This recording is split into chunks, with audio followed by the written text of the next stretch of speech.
Lié à au Ilou Neshama, à l'élévation de l'âme de Kevin Sadia Baruch Ben Sultan Alea. Zechono Livracha. Alors, une question de Baruch. Donc la question c'est, est-ce que chaque Ben Israël a le même potentiel pour faire tchouva, ou est-ce qu'il y en a qui ont plus de chances de faire tchouva ou moins de chances? C'est une question piège, ça. Parce que on pourrait comprendre, si je dirais que les Juifs n'ont pas les mêmes chances de faire tchouva, hein, c'est la vérité. On va expliquer d'ailleurs pourquoi. On pourrait croire alors c'est injuste. C'est faux, c'est pas injuste. C'est-à-dire que Dieu va juger quelqu'un en fonction de son potentiel. Tu as des grands potentiels, des gens qui sont plus proches de Dieu de nature, donc ils ont plus facilement une tendance à faire tchouva, donc ils sont plus éloignés, donc ils ont moins tendance à faire tchouva. Mais Dieu, quand il arrive au Lamaba, hein, il va juger. Toi qui avais une grande âme, tu étais capable d'être un grand tzaddik, et tu sentais, pourquoi tu n'as pas fait tchouva?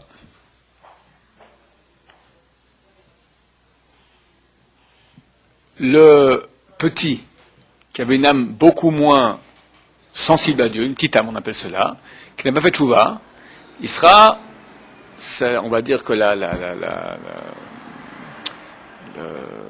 le reproche qu'on peut lui faire sera beaucoup plus petit, c'est certain, parce qu'il avait moins de chance. Donc, quand on pose la question, on peut mal comprendre la réponse. La réponse est effectivement, on n'a pas les mêmes chances de faire tchouva. Mais nous sommes tous jugés en fonction de nos conditions de départ. Donc le jugement, il est juste de toute façon. Si quelqu'un n'a pas fait tchouva, il n'aura pas le même reproche en fonction s'il a une âme qui est grande ou petite. Et maintenant, je explique un peu plus comment ça se passe. D'abord, c'est une donnée. Nous sommes tous issus de ce qui s'appelle les âmes du premier homme. Le peuple d'Israël, Knesset Israël, comme on l'appelle, c'est un ensemble d'âmes, 600 000 âmes. Nous sommes beaucoup plus que 600 000 âmes. Nous sommes des parties. Il y a 600 000 grosses âmes, on va dire. Nous sommes des parties de chacune de ces 600 000 âmes. Maintenant, ces âmes-là, il y en a des différentes. Il y en a qui proviennent d'endroits qui sont hauts dans le premier homme. On parle d'un corps, mais un corps spirituel. Il y en a d'endroits qui sont bas. Il y en a qui proviennent de l'extérieur, il y en a qui proviennent de l'intérieur. Et en fonction de l'endroit d'où tu proviens, ainsi, tu as plus de sensibilité à la Kedusha, à la sainteté, à Dieu, à ta racine juive, qui est divine, que d'autres. Quelqu'un qui est de l'extérieur, il est plus extérieur. Donc il est plus attiré par les choses extérieures, soit l'extérieur, c'est Olam Hazé, c'est les choses de ce monde-ci. Maintenant, il y a une partie qui vient même pas des âmes du premier homme, qui est juive aussi. Elle est limite entre le non-juif et le juif. Elle est née, même des fois d'une famille génétiquement juive à 100%, de grands tzadikim, mais l'âme n'est pas issue des âmes juives, mamash, absolument. Il s'agit de Erev Rav. C'est marqué, le Erev Rav, la première fois où ce mot apparaît dans la Torah, c'est marqué Erev Rav Yatzaïmam. Parce que lorsque le Bnei Israël sort d'Égypte, Erev Rav, un grand mélange sort avec eux. Au sens simple, ce sont des Égyptiens qui ont vu toute la sortie d'Égypte. Elle ne s'est pas fait en une seconde. La sortie elle-même, oui, mais il y a eu tous les 10 plaies au préalable, etc. C'est marqué à la fin que Ish Moshe Gadol Meod, l'homme Moïse est grand, très grand aux yeux des Égyptiens eux-mêmes. Les Égyptiens ont vu, c'est pas... Allez, moi, qu'est-ce que j'ai avec ce tordu de Pharaon je me convertis. Allez, vous êtes aux heures, je vais avec vous, il les suit. Ok, mais c'était pas des âmes juives, vraiment. Moshe Rabbeinu s'est dit, ok, c'est pas non plus des goïms complètement. La source de ces âmes-là, ce sont des âmes qui sont un mi-chemin entre le juif et le non-juif. C'est une nouveauté pour beaucoup de gens, mais ça existe. D'accord? C'est une notion. Les kabbalistes appellent cela le klipat noga. La klipa c'est une écorce, donc c'est pas l'intériorité. T'as le fruit, c'est l'intériorité. T'as une klipa, c'est une extériorité. Alors t'as 3 klipotes grave, on va dire, d'accord? Maintenant, on a une qui est pas grave, elle est de lumière. Klipat noga. Noga, c'est lumière. c'est une écorce de lumière. C'est-à-dire que c'est pas la Touma en elle-même, le mal. C'est une lumière. Lumière, c'est bien la lumière, d'être lumineux. Il n'y a rien de mal à ça. C'est au contraire, c'est divin. Mais c'est une lumière extérieure. Les kabbalistes disent que ça correspond quand tu as une orange, tu as la pelure. C'est là que pas la vraie écorce qui n'est pas mangeable a priori, d'accord, à moins qu'on fasse de la confiture, mais ça on n'en parle pas. Et tu as le fruit lui-même. Entre les deux, qu'est-ce que tu as? Tu as une partie blanche, comestible. Tu peux le manger. C'est pas le fruit. Lumière, c'est pas le fruit en lui-même. Moïse s'est dit, avec la grande Kedusha qu'il y aura au don de la Torah, le flux extraordinaire où Dieu se dévoile, toutes ces âmes-là, elles vont aussi faire leur tikkun, leur réparation. Et ils l'ont fait, effectivement. Mais pas complètement. Et 40 jours plus tard, ce sont eux qui vont tenter le peuple juif de faire le veau d'or. Et depuis cette époque-là, ils sont avec nous. Ils sont juifs, totalement juifs, mais ils ont une attirance extraordinaire pour toute la culture goy. Et par tous les moyens, c'est la transition entre le monde goy et le monde juif. C'est marqué que s'il n'y avait pas le Erev Rav, aucun juif ne pourrait faire un péché de façon volontaire. On serait tellement kadosh, tellement saint qu'on ne serait pas attiré par ces bêtises qu'on nous propose.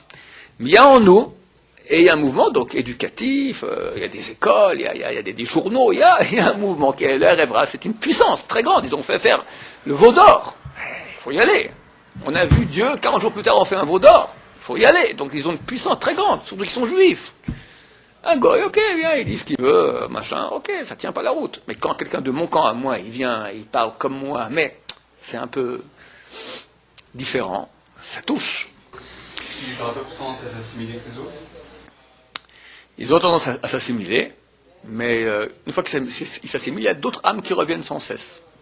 Leur rôle sur Terre, c'est effectivement de faire la transition, ce qui est tout à fait logique. Hein. Quelqu'un qui... t'as un village avec des maisons de 1 étage. Et puis, quelqu'un, il a une maison de 2 étages. C'est le caïd du village. Où quelqu'un vient à côté de lui faire un gratte-ciel. Ah, mais c'est le gratte-ciel. Les 2 étages, c'est le Erev Rav. Il ne peut pas supporter. Donc, il fait descendre tous les gratte-ciels. Venez, acheter des villas. 1 étage. C'est ça son rôle, c'est ça son but. Mais, étant juif, ils ont un message de juif. Ils ne vont pas dire, sois goy, convertis-toi. Il dit, on va créer un Dieu juif. El Elohecha Israël, voici ton Dieu Israël qui l'a sorti d'Égypte. Je ne dis pas maintenant, on va servir le Moloch, le Baal, la Vodazara, l'idolâtrie qu'il y avait à l'époque. Va servir Dieu, mais moderne. Un peu, on va ronder les angles. Même eux peuvent faire tchouva. Mais c'est marqué dans les livres, plus difficilement. Alors tu me diras, c'est injuste. Ils seront jugés. Ils seront jugés. Donc chacun, en fonction de son niveau d'âme, il a plus ou moins de chances de se rapprocher de Dieu, tchouva, ou même pas faire tchouva, quelqu'un progresser, d'être un homme saint dans le peuple d'Israël. Mais, au résultat, tout le monde sera jugé de façon équitable. Un Erev Rav sera jugé de façon beaucoup plus indulgente qu'une grande Neshama, c'est certain. Absolument certain. Si un Erev Rav fait tchouva, c'est un grand sadique, parce que cette tchouva est 10 000 fois plus dure. Et tu vois des gens, c'est très très dur pour eux. Parce que souvent la tchouva c'est dû à un paramètre extérieur. Alors maintenant, comment ça se passe une tchouva? Stapler, il écrit dans son livre Carnet des Garta qu'il y a 2 raisons pour lesquelles quelqu'un mérite de faire tchouva. Si on regarde chacun qui est bas tchouva, s'il fait une introspection sérieuse, on pose la question pourquoi tu fais tchouva? J'ai rencontré un rabbin, j'ai fait un séminaire, tout à coup, je sais pas, il m'arrive un malheur, et quelqu'un est venu me parler. Ok, c'est la raison extérieure, mais tu vois, tu as 2 personnes qui vont à un séminaire, un, ça l'allume, l'autre, plat, reste plat. 2 personnes vont à un même cours, un, ça l'allume, il se réveille, il fait tchouva, l'autre, rien du tout. Comment ça se fait? À la vérité, c'est Dieu qui réveille la personne. Il y a un flux qui vient avec le bourrou qui rapproche la personne. Pourquoi? Pourquoi lui et pas moi? Réponse du Stapler. 2 raisons peuvent faire que quelqu'un ait le mérite, que du ciel, on... Encore une fois, celui qui n'aura pas reçu ce flux cette perche tendue pour lui faire la tchouva, il sera jugé de façon équitable aussi. Il pourra dire, oh là Maba, lui il a fait tchouva parce qu'on l'a tendu une perche, moi pas, et il a raison. C'est-à-dire que si quelqu'un on lui tend une perche, il est beaucoup plus quelque part. Alors c'est un mérite, mais un mérite égale aussi une responsabilité. Si tu ne prends pas la perche qu'on t'a tendue, t'es un gros crétin, beaucoup plus que celui à qui on n'a pas tendu la perche. Lui, gros crétin, c'est normal qu'il est gros crétin, le misken. Qu'est-ce qu'il est il est entouré de gros crétins, il reste gros crétin. Mais toi, avec on t'a tendu des perches, tu t'es pas réveillé. T'es un ahmar, t'es pas un gros crétin. C'est pire, gros crétin, t'es ahmar. Alors, quels sont ces deux mérites? Premier mérite des parents, des ancêtres. Lorsqu'un beau jour, il y avait l'arrière-grand-père au Maroc, qui était un grand rabbin, et il y a 70 ans, peu à peu, l'Alliance israélienne qui rentre, et machin, le modernisme, et la mère marocaine qui ne connaît pas grand-chose, elle veut que rêve que son fils soit ou médecin ou avocat, comme toutes les bonnes mères marocaines, tunisiennes ou nord-africaines, c'est ça l'Eldorado, médecin ou avocat, et ça rentre, ça suinte de partout, d'accord?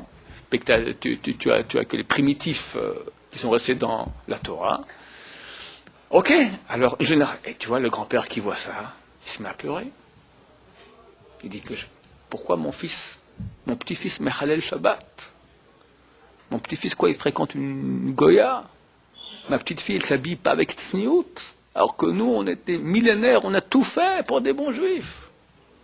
Que de souffrance, que de larmes. La Gemara, elle dit dans le premier pérec de Brachot, c'est marqué, Kasha Tarbut Ra'a, Beto Shel Adam. C'est dur. Tarbut Ra'a, quelqu'un qui sort de la Torah dans la maison de quelqu'un, plus que la guerre de Gog ou Magog. D'ailleurs, d'après cette Gemara, on pourrait dire que la guerre de Gog ou Magog, c'est pas qu'une guerre physique. C'est ce que nous sommes en train de vivre aujourd'hui. Que le peuple d'Israël, dans sa grosse majorité, a quitté la Torah. C'est ça, Gog ou Magog. C'est pire. On en peut avoir un Gog ou Magog avec Dieu nous protège des bombes atomiques ou je ne sais pas quoi, et peut-être que Dieu l'a fait passer par des bombes atomiques familiales. D'accord? C'est terrible. C'est une souffrance terrible. Quelqu'un qui comprend c'est quoi la vérité, il voit ses enfants quitter. Bon, il arrive au Lamaba. Il dit, mais j'ai des mérites. Il a des mérites. Dans sa descendance, il a combien? 100, 200, petits-enfants, voire arrière-petits-enfants. Tout à coup, on a quelques-uns. Ping, ping, ping, ping, ping. Font tchouva. Pourquoi? Grâce au mérite des ancêtres. Et c'est un truc... Badou Kounousé, expérimenter et vérifier, c'est clair. Alors, ça c'est la deuxième raison qui vient. Alors il faut... Hein? Non, alors, il y a toujours le piège de l'injustice. Je dis bien, à la fin, tout le monde sera jugé de façon équitable. Ça veut dire que celui qui est arrière-petit-fils d'un grand sadique et qui, à cause de cela, a eu le mérite, qu'on lui tende une perche, il n'a pas fait de chouva, il sera beaucoup plus coupable quelque part de ne pas avoir fait de chouva que celui qui n'a pas eu ça c'est clair. En fin de compte, tout le monde est jugé équitablement. Maintenant, ici sur Terre, pas le mot du jugement.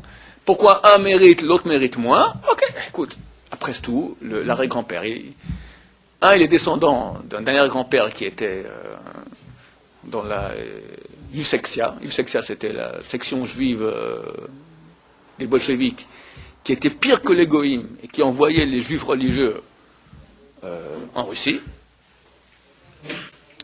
Il arrive au Lamaba, c'est le contraire qui se passe. Il a un petit-fils qui veut faire tchouva, tout à coup, tous les anges maléfiques créent tous les milliers d'arrière-petits-enfants de tous ces juifs qui, à cause de ce type-là, ont quitté la Torah. Il y avait un type bolchevique, d'accord, un poursuiveur de juifs religieux, en Russie. À cause de lui, des milliers de juifs ont quitté la Torah. Maintenant, son arrière-petit-fils, il va faire tchouva. Viennent une dizaine de milliers de petits, lui, mais jamais de la vie. Il dit, au contraire, empêchez de faire tchouva, on l'empêche. On l'empêche. Il y a un manque de... Ça arrive aussi très souvent. Dieu est juste. J'ai marqué même que les arrière-petits-fils de Haman Aracha, Haman, il faut comprendre que c'est vieux, alors on ne se rend pas compte, mais Haman, c'est Hitler. Empire. Un descendant d'Amalek. Haman, c'est en un jour, il veut qu'il n'y ait plus aucun juif. Pire. C'est marqué, c'est un petits enfants, enseigner la Torah à Bnei Brak. Enseigner la Torah, c'est un mérite énorme. Pourquoi? Dit la Gemara dans Megillah, Gdola Sarat Atabat Yoter Mervamishmonen Neviim, Besheva Niviot. Lorsque Haman va parler au roi, Assuérus, lui dit, c'est marqué que Haman, il savait parler la Shonara comme personne ne savait parler au monde. Le vrai sens, c'est qu'il parlait à Dieu. Il dit Yeshno Am, il y a un peuple. Alors, Chazal explique quoi Yeshno? Il y a un peuple, il dit Yeshno, on peut dire Yashnu. Ils dorment des minutes, il dit à Dieu, ton peuple, laisse-le tomber. Haman parle à Dieu. C'est des Rechaïm, ils ne foutent plus rien, ils s'assimilent, laisse tomber ce peuple. Pas la Shonara dans le ciel, ça parlait. C'est ça, hein, c'était un vrai sorcier, c'était un type terriblement dangereux. Il parle au roi, Assuérus le vrai, maintenant le sens simple, pas au sens plus mystique, plus profond. Il dit, ce peuple-là, il sert à rien, c'est des gens, ils ne t'honorent pas. Pourquoi ils me donnent? Regarde, si maintenant ils prennent un verre de vin pour boire, puis un moustique qui tombe, qu'est-ce qu'ils font? Ils prennent le moustique, ils l'enlèvent et boivent le verre de vin. Si Sa Majesté met son doigt dans le verre de vin, il verse le verre de vin. Hein, la Shonara bien ça. Donc en deux mots, t'es moins qu'un moustique pour eux. Le roi il entend ça, et qu'est-ce qu'il lui propose? Écoute, moi je te donne 750 000 talents d'argent. Non, 10 000, ouais, je te donne 10 000 talents d'argent, ce qui vaut 750 tonnes d'argent actuel. Et laisse-moi faire ce que je veux avec. Moi, solution, c'est une solution finale. Bon, il dit, ok, pas de problème. Il enlève sa bague. Tiens, prends ma bague, t'as mon tampon, tu fais ce que tu veux avec. Dit Chazal, le fait d'avoir enlevé la bague du roi a fait plus d'effet dans Am Israël que 48 prophètes et 7 prophétesses qu'ont eu le peuple d'Israël pendant des siècles. Il dit, faites chouva, faites chouva, faites chouva. Personne ne fait rien. Le roi, il enlève sa bague. Il y a un édit, bientôt plus aucun juif vivant, et voilà, tout Am Israël, 3 jours consécutifs de jeûne, les femmes, les vieillards, les enfants, tout le monde fait une chouva énorme. Donc, Haman, quelque part, c'est une ordure, mais grâce à lui, il y a eu chouva. Même ça, Dieu compte dans le ciel, que ces petits-enfants vont enseigner la Torah à Bnei Brak. On raconte une blague qu'un jour, il y a un grand admor, un grand tzaddik qui va décéder. Et il arrive à la Maba. Et bon, il s'attend à avoir un grand château, une villa. Et, bon, c'est bien qu'il y a toute une grande château, villa, ouais. Et qui est mon voisin? Oui, bon, le conducteur de Eged. Eged, c'est l'association nationale de bus israélienne. Comme tout le monde le sait, qui conduisent très vite, très bien. Moi, vous êtes trompé, regardez bien, un admor, un péot, les livres, tout son Talmud qui vient derrière, un mitzvot, avec un conducteur, rien, même pas de kippa, punk, quoi, la boucle d'oreille. Ah ouais. Bon. Alors, quand je vois le voisin, il dit, dis-moi, comment ça fait que tu as reçu un château pareil, comme ça, à côté de moi? Les deux ont un château fantastique, comme moi. Twin Tower, d'accord? 2 châteaux jumeaux. Il dit, écoute, il paraît que quand je prends la voiture, et j'avais le bus, il y avait tous les religieux derrière moi, tout.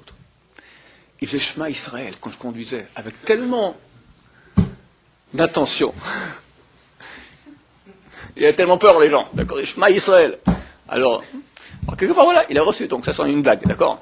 En 2 mots, Dieu, il prend le mérite de chacun, et il n'y a rien qui part pour rien. Donc, quelqu'un qui a des ancêtres, qui étaient des grands tzaddikim du peuple d'Israël, qui n'ont pas eu la chance que leurs enfants suivent la Torah, néanmoins, ce mérite n'est pas perdu, il revient dans la descendance. Parce qu'ils disent, pourquoi de ma descendance? Quelque part, c'est pas que la descendance, c'est nous. C'est marqué que l'enfant, il est les pieds du père. Le père, une fois qu'il est décédé, il ne peut plus marcher. Qui va marcher à sa place? Qui le fait avancer? La descendance. La descendance, elle va dans la mauvaise direction. Lui dit, je ne comprends pas, j'ai des mérites. Donc, on permet. Deuxième raison qui fait qu'on fasse chouva, et qui sera celle qui va définir pourquoi dans la descendance, il y a quelques centaines d'arrière-petits-enfants, pourquoi lui et pas l'autre. Il faut que cette même personne elle-même ait un mérite. qui peut être une grande mitzvah qu'il a faite dans sa jeunesse, ou une grande souffrance qu'il a eue. Souffrance égale mérite. Très souvent, tu verras des enfants d'orphelins, des enfants de familles éclatées, des enfants qui ont souffert. Tu vois qu'ils ont souffert, miskin, un petit enfant qui souffre rien, qui font plus de cœur que cela, il n'a rien fait. Le pauvre, pourquoi il souffre comme ça? Ben, quelque part, c'est un mérite qui, grâce à cela, après un jour, Dieu... Ça, c'est sans parler des secrets plus profonds qu'il y a, c'est aussi quand on dit un secret de jeunesse, un mérite de jeunesse, ou un mérite des ancêtres, ça veut dire très souvent aussi les guides goulés, la réincarnation. Comme je l'ai déjà expliqué ici souvent, c'est marqué quand on fait le vidouille, quand on fait après la prière, on fait le bilan. D'accord, on dit hatati, aviti, pashati, j'ai péché. Alors on dit hatanu, nous avons péché, anarnu, nous, bavotenu, et nos ancêtres. Alors que si moi je fais sur moi-même, j'ai péché, je comprends. Mais sur mes ancêtres, j'ai un type bien, lui c'est un débauché. Qu'est-ce que je vais faire choix sur ce qu'il a fait lui? Il y a Rabbeinu Hari, la Kabbale qui dit, t'as rien compris, c'est qui ton père? C'est pas ton père génétique. Ton père, c'est quoi un père? Celui qui a produit le fils. Qui t'a produit toi? Ta réincarnation passée. T'es déjà venu sur terre. T'as fait ou des bêtises ou des mitzvot. Maintenant, ce que tu es aujourd'hui, c'est le produit de ce que tu étais dans la réincarnation passée. Donc si maintenant il y a eu des péchés, tu fais tes péchés, tu dis, je regarde le péché que j'ai fait dans ma réincarnation, anarnu, nous, va voter, nous, nos ancêtres, c'est moi. Mais dans le corps, il y a la réincarnation passée. Si quelqu'un maintenant, c'est un grand sadique dans la réincarnation passée. Il va se taire parce qu'il a quelqu'un encore petit bricole à arranger. Mais ce mérite qu'il a, il revient. Il a un mérite des ancêtres de lui-même, de ce qu'il a fait lui-même dans sa réincarnation passée.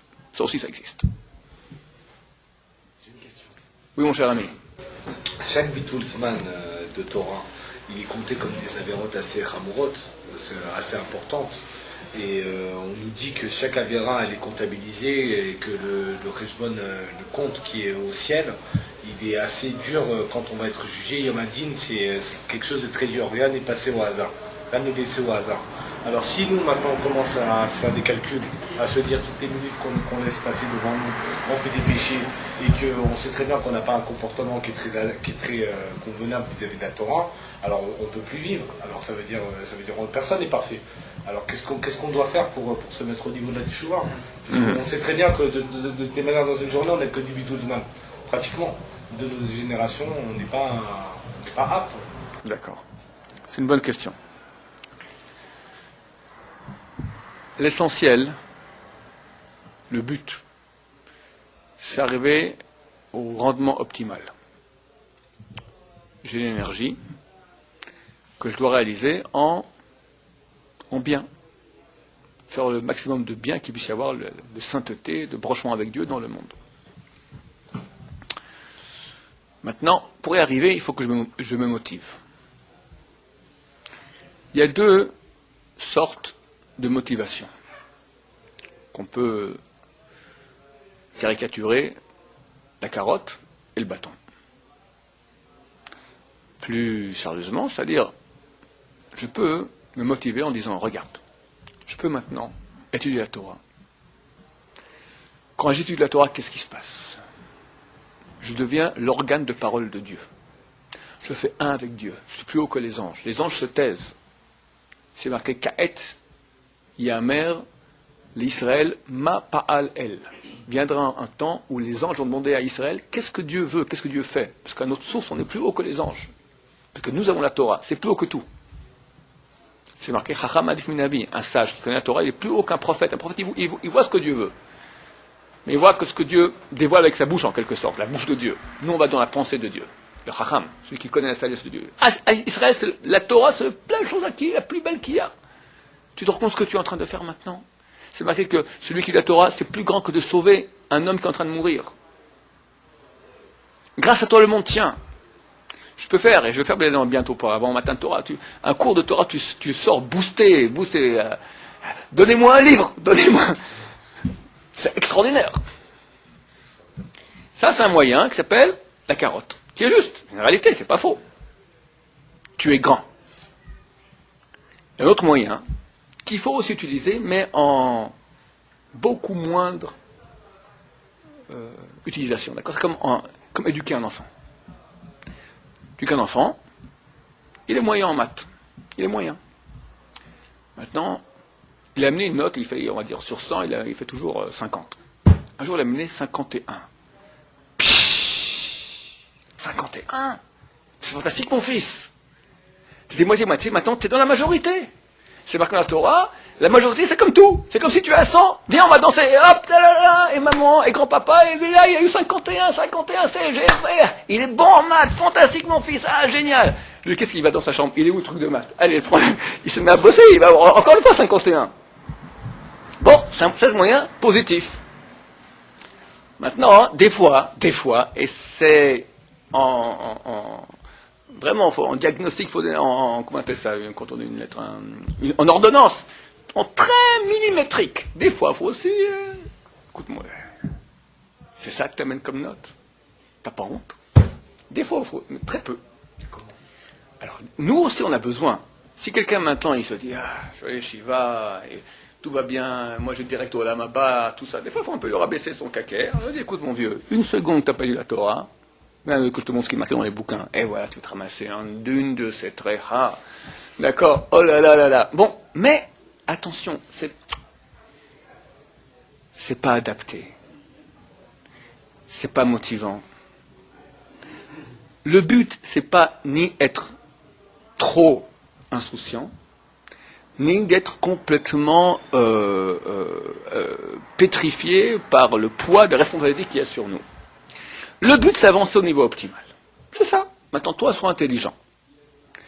Prends ce dont tu as besoin. Si tu sens que, si on va te dire encore un autre mot négatif, tu vas dire, c'est trop pour moi, comme tu me dis maintenant. Tu me dis maintenant un discours, ce que j'entends, quand on voit les bouquins maintenant, le Bitul Torah, pas étudier la Torah, c'est pire que tout. Et pour chaque seconde que tu dis pas, on va se ramasser des trucs. Tu fais plus rien. Tu dis, oh bon, de toute façon, c'est manqué d'avance. Ok, tant pis, tant qu'à faire, profitons de ce monde, à Acapulco. Tu peux dire, c'est la réaction qu'il peut y avoir. Pardon? Bien sûr. Et c'est un travail comme ça. Il utilise ça. Tu vois, vaut rien. Parce que quand quelqu'un se sent un vaut rien, vraiment, il se baisse. Au contraire, utilise tout le côté positif, qui marche beaucoup mieux. On est des gens petits, un temps. Il y a un siècle encore, il y avait des gens pas plus qui étaient qu'est-ce qu'il y avait les juifs? Pour rester un être humain normal, il y avait des géants. Tu peux pas leur dire prendre la carotte. Quoi carotte? Ils s'étaient habitués à la dure. Alors moi je dis que à la dure. Et dans l'éducation juive, c'est aussi à la dure. Et ça marchait. Aujourd'hui, on n'est pas le coton. Je sais pas moi, le gâteau c'est encore trop dur, d'accord? On est je sais pas moi, dans le chocolat.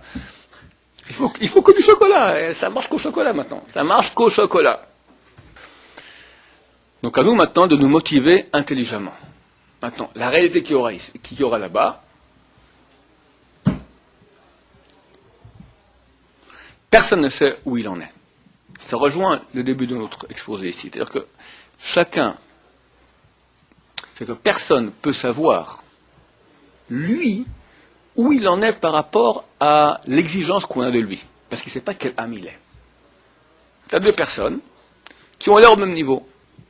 Un dans le ciel peut être considéré comme un hyper sadique, parce que compte tenu des conditions de départ, de son niveau d'âme, des perches qu'on lui a tendues, il avait très peu de chances d'arriver à ce niveau. Il est arrivé quand même. L'autre, c'est un pauvre type. Parce que toi, avec ce qu'on t'a donné comme bagage spirituel, l'éducation et le machin, t'aurais dû être 10 000 fois mieux. Donc on ne sait pas qui on est. On ne sait pas qui on est. Donc, et ça ne sert à rien. Tu n'as pas maintenant à te quantifier où tu en es. Une seule chose que tu dois regarder, comment mieux avancer. Ça va être plus simple si on savait. On saurait, on est à 90%, on est à 5%. À quoi ça sert? Une fois que t'es arrivé, Ça motive quoi? À savoir qu'on est dans le chemin. Non mais... Non. Toute leur vie, ils ont comme ambition d'être patrons. Attends, Qu'ils auraient dû être bouchés. quelqu'un, on va lui dire, il est à 90... T'as le droit d'être aussi mauvais chauffeur de bus, c'est la même chose que... Toi, tu vas travailler, on va te dire, écoute, tu arrives à 4-2% de ton potentiel. Tu lâches tout. C'est idiot. Quelqu'un va dire, écoute, t'as bossé, c'est bien, t'as 99 aussi. 90% de ton potentiel. Ah, 99, ça va. Il te manque 1%. Ouais, bah moi ça va, je suis heureux comme ça, la voie du milieu. Le potentiel est infini. On peut dire, mon potentiel c'est ça, c'est pas ça. Infini, pas infini. Le potentiel, il est fini. Maintenant, si quelqu'un arrive à 100% de son potentiel, alors on lui donne un potentiel supplémentaire, on lui donne une âme en plus. Et là, il peut monter à des degrés. Donc c'est infini, c'est vrai, mais quelqu'un peut dire, ok, écoute, moi, Ron Shaya, je suis arrivé à 100% Ron Shaya, ça me va, ne me donne pas l'âme de Rabbi Akiva, je suis content comme ça. Je suis bien, ça me suffit. Il pourrait dire ça, quelqu'un qui est bien. Ok, ça suffit, il ne veut pas encore bosser plus. Donc le mieux que... Mais on ne sait pas, tu ne sais pas. Ce que je te dis maintenant, que tu as tout à perdre à savoir quel niveau tu as. Parce que si tu es trop haut, tu te contentes. Si tu es trop bas, tu te décourages. Dieu, alors, il cache tout, tu ne sauras jamais qui tu es. Maintenant, avance intelligemment. À toi de... Comment on peut avancer intelligemment si on ne sait pas où on est? Tu ne sais pas où tu en es, mais je te dis maintenant, le but c'est d'avancer, c'est pas savoir où tu en es. Maintenant, comme... Savoir où est-ce qu'on est, quoi. Non, faut pas savoir où on est. Non, ça sert à rien. En aucun cas. Toi, maintenant, le meilleur moyen d'avancer, c'est savoir, te sentir maintenant, qu'est-ce que j'ai besoin de moi maintenant? J'ai besoin maintenant un renforcement positif ou un petit coup de fouet négatif? La carotte ou du bâton? À toi de savoir intelligemment, c'est pas tellement difficile. Et en fonction de cela, tu te motives et tu avances. Maintenant, si tu savais la vraie réalité, tu serais beaucoup moins performant. C'est certain, ça sert à rien. De plus, Akadosh Baruch Hu, il a fait qu'on ne sache pas, donc il sait ce qu'il fait. D'accord? En plus. Mais en plus, je t'explique le pourquoi des choses. Ça tient la route, c'est tout à fait logique. Comment ne pas passer à côté de cet avancement-là? Il faut avancer. Il faut avancer. Et que je ne suis pas dans le mauvais sens. Shulchan Aruch. Prends Shulchan Aruch, prends le livre de Moussard, regarde. Quelqu'un il croit qu'il est super sadique. Alors, il ne va pas me dire si Combien de gens disent, moi je... le lendemain faire 12 heures de limoud, ou s'il faut que je fasse simplement 1 heure. Ok, alors, d'abord, il y a une chose qui s'appelle l'intelligence. Quelqu'un d'intelligent, il sait.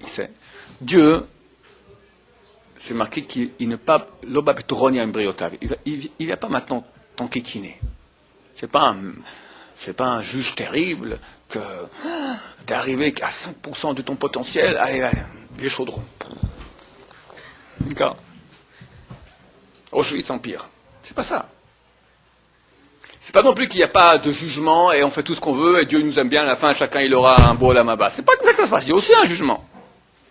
Alors à quoi sert de rentrer maintenant dans ce cassement de tête? Dieu me demande, c'est une chose qui est claire, d'avancer et d'avancer à mon rythme. Mais ce mot-là, avancer à mon rythme, il est très dangereux. Quelqu'un peut dire, bon, à mon rythme, 1/2 millimètre par 10 ans. Surtout pas plus. Et puis tu as tout raté. Ou bien, quelqu'un peut dire, à mon rythme, ok, moi je vais être Rabbi Akiva, et je me défonce. Et il saute à des degrés qui ne sont pas du tout adaptés, et il se casse la gueule. Donc, la première chose, être intelligent. Donc, quand tu ne sais pas toi-même, tu prends des conseils chez des gens qui sont déjà passés par ça. C'est pour ça que nous, on a des rabbanim. Les rabbanim, ils te diront, comme ça, qui est quoi. Il ne faut pas le potentiel qu'on a non plus. Si. Pas par War HaKodesh, mais quelle question tu peux avoir? Tu comprends, quelqu'un il vient d'être Irachia maintenant, atterrir et dit, voilà, moi je veux jeûner 5 jours par semaine. Mon vieux, tu es à côté de la plaque. C'est pas ça qu'il faut faire maintenant. Bon, jusqu'à la fin de l'année, je connais le chasse par cœur. 20 ans. Je parle plus un mot qui est, c'est marqué Dvarim Betelim, puis des Bartam Bam, vous parlez ces paroles de Torah, Velo Dvarim Betelim, et pas des paroles vaines. Donc tout ce qui est plus Torah, je parle plus. Appelle-moi le téléphone.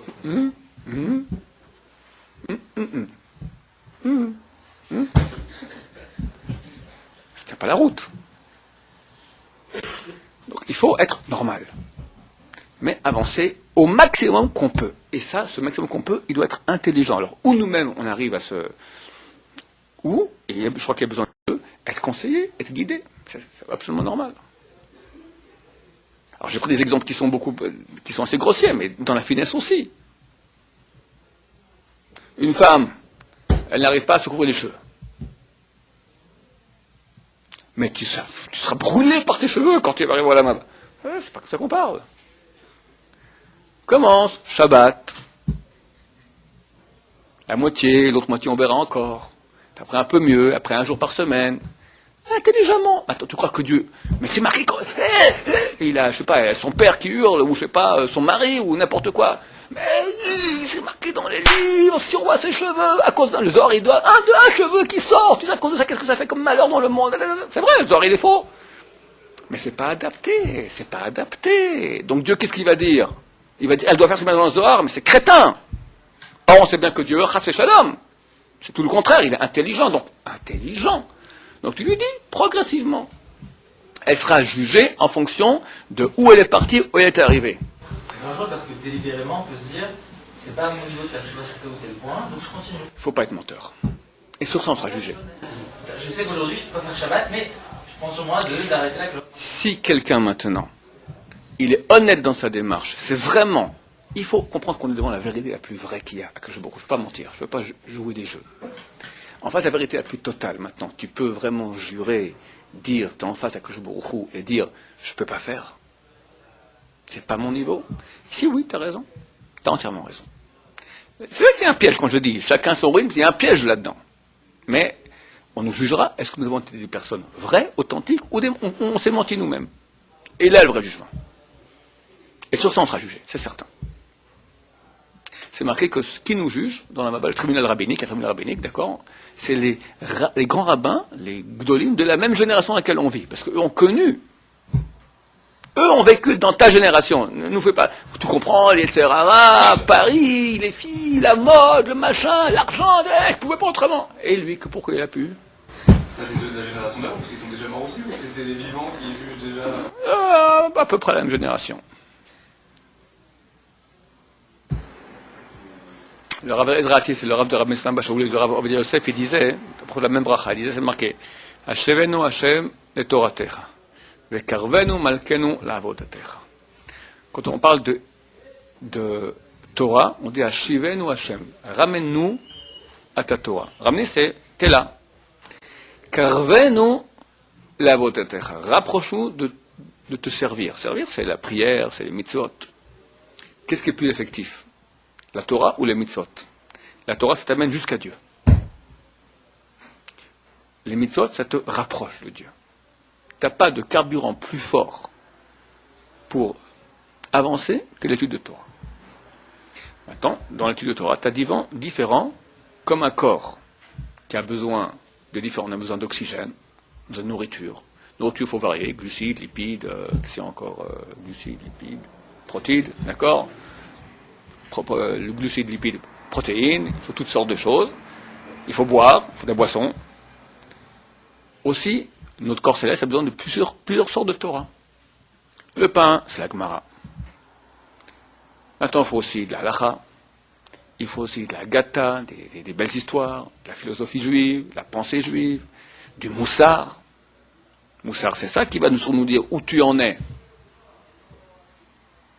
Quelqu'un peut croire qu'il est un grand sadique, et puis c'est beaucoup de gens croient que je suis un très bon juif. Prends, regarde un peu. Fais le bilan par rapport à la shonara, regardez les filles, mauvaise pensée, paroles interdites. Une bonne liste. Alors tu lis ça, tu peux tomber en déprime. Non, le juste milieu, intelligemment. On doit, comme t'éduques un enfant, t'es un entraîneur d'un champion. Tu ne fais pas que des compliments toute la journée, tu ne fais pas non plus que des reproches la journée. Tu vas le tuer ou dans un sens ou dans un autre. Tu utilises les deux. Maintenant, tu es entraîneur de ta propre personne. Donc tu dois être intelligent comme un entraîneur et connaître très bien ton élève, toi-même, l'entraîner. Maintenant, quand tu ne sais pas, alors tu as comment on appelle ça? Tu as des experts entraîneurs, les rabbanim, qui, eux, ont fait tellement de training sur eux-mêmes, ils ont déjà passé par ta voie, et ils savent très bien te conseiller, comme ci ou comme ça. Baruch Adonai,